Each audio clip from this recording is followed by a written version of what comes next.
of France, 3:39 performer, the European junior silver medalist. Tolosa of Ethiopia, watch him.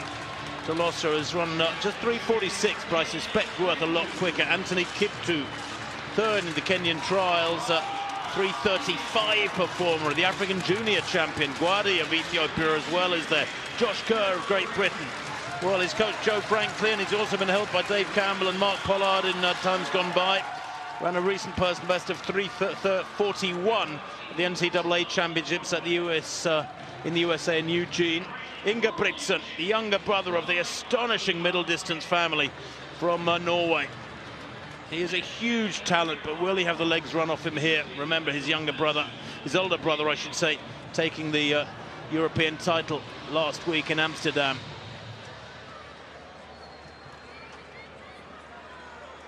Kumari Taki nearest the camera. How will he choose to run this one? Won the World Youth title last year by nearly 5 seconds. He was a heat winner 2 days ago.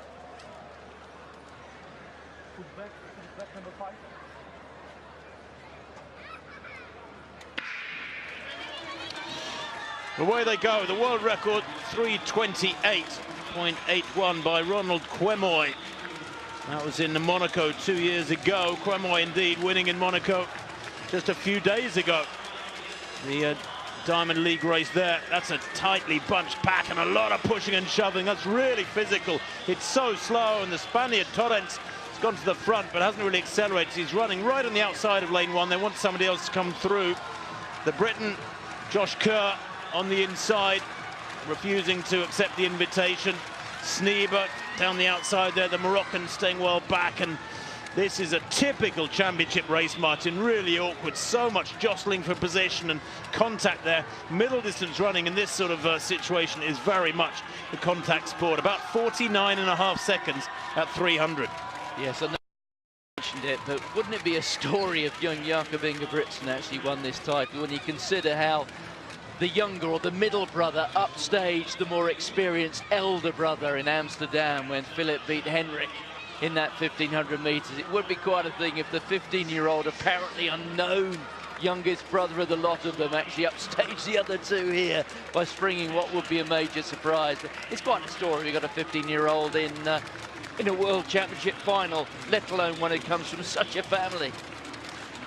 Well, this is remarkably slow. 66.7 at 400. The pushing and shoving continues. Everybody jostling for position. The Australian, their tall figure of Matt Ramsden, getting very much involved in proceedings in the pushing and shoving, but he's in second place at the moment. Josh Kerr of Great Britain on the inside behind Tolosa. Gwadi, the other Ethiopian, moves up onto the shoulder. Now they begin to get impatient, and the pace picks up as they come towards 2 laps to run.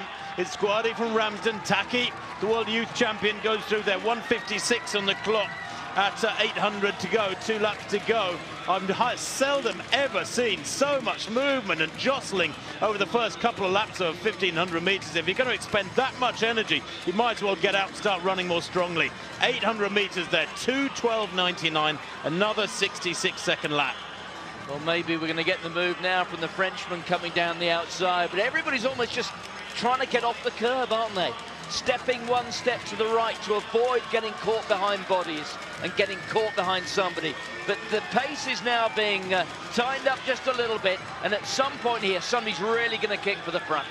Well, Ramsden's been very involved in all the jiggery-pokery over the last couple of laps. He's at the front now and beginning to wind it up. Interestingly, Josh Kerr at the moment has to be tired after a long American college season. Third from the back and losing ground. He's got most of the field in front of him as they come towards the bell. It's Ramsden from the Frenchman there, Michelet, who now hits the front. 5.97 there. That's Taki in second place. He gets clipped by Ramsden. In fourth place, then 3.23, one of the Ethiopians, Gwadi, in fifth place. Down the back straight now, Michelet is not holding back here. 55.6, that third lap. And look at Ingebrigtsen, the youngster, just 15, still in it. He's getting past now, but now the East African's moving into position.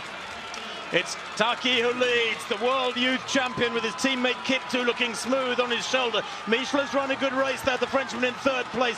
Tolosa of Ethiopia in fourth, Ingebrigtsen in fifth. Might not have the legs just yet, but he's only 15 years old. His time will come as Taki and Kiptu cut loose. Here comes Tolosa, head back, flailing arms. Is he going to get there? It's going to be mighty tight at the line. Oh, he crosses the line horizontally. Does Taki, but he takes the gold, and he needed that dive, even if not the fall, but he needed it because Tolosa was coming through like a train, had swallowed up Kiptu, who took the bronze medal, but Tolosa finishing inches short of the gold in a desperate lunge for the line there. Kumari Taki adds World Under-20 gold to World Youth gold. 53.41, I got the final lap. And I think he's in one piece, let's hope so. Hope that tooth was missing before the dive. But what a brilliant, brilliant run. What an eventful race. He's too tired to celebrate as yet. I think, Martin, maybe he doesn't know he can celebrate, but I'm 99% sure he got there. Yes, he has. Well, the legs are working now, but they were certainly going from underneath him with about 5 strides to go. And it was that situation where every part of his body was going quicker than his legs, and eventually he just fell over himself. But a lot of physicality during that race, pushing and shoving, almost good old-fashioned 1500-meter running out of the championships from the 80s, wasn't it? With elbows and heels, and it's what happens when things are not moving particularly quickly early, and people are wary of somebody making the break and getting caught on the curb, and almost everybody at some point was Well, the amount of pushing and shoving there in the pack was astonishing. Ramsden getting in Taki's way, and I'm amazed that nobody went down, ironically, until the last metre of the race when the winner hits the deck. But everybody stayed on their feet, and one of the most violent races I've ever seen. This is 1-2 for the Kenyans, but look at Tolosa here. Misjudges it, has to come wide past Michler, the Frenchman, who did have a good run. I mean, all credit to him. He ended up in 4th place. But Tolosa, head back, has got Kiptu in his sights. Kiptu flailing is struggling there to hold on to 2nd place. But look at Taki, dives at the line and crosses for the gold horizontally. Fabulous stuff. 1, 2, 3 for East Africa. Michler, the Frenchman, in 4th place. Saroj of India takes 5th amidst all that. I didn't give him credit for a superb run. Now this could prove to be the image of the week, I think. The 1500-meter champion crossing the finish line on all 4s. I think there were more hands on the track than feet. Oh, my word. And the difference at the line, 3:48.63 for Taki to Tolosa's 3:48.77. It was 14 100ths of a second. That's just very, very few inches. What a run, though, from Saroj, Ajay Kumar Saroj of India, 3:49.52 in that light blue strip, 4th, 5th place. He's turned back the challengers, some great athletes. Ramsden, the Australian, who expended so much energy with the pushing and shoving to maintain good possessions or fight for good possessions, ending up in 6th place. Torrents of Spain 7th, and Gwadi of Ethiopia wraps up the top 8. Josh Kerr of Great Britain down in 10th place. But it was one of those races where, you know, you can look back at it and think, what could I have done more if you were one of the also-rans? It's an untidy race, a fascinating middle distance race, and a typical championship race, I have to say. Without pacemakers, that is where you learn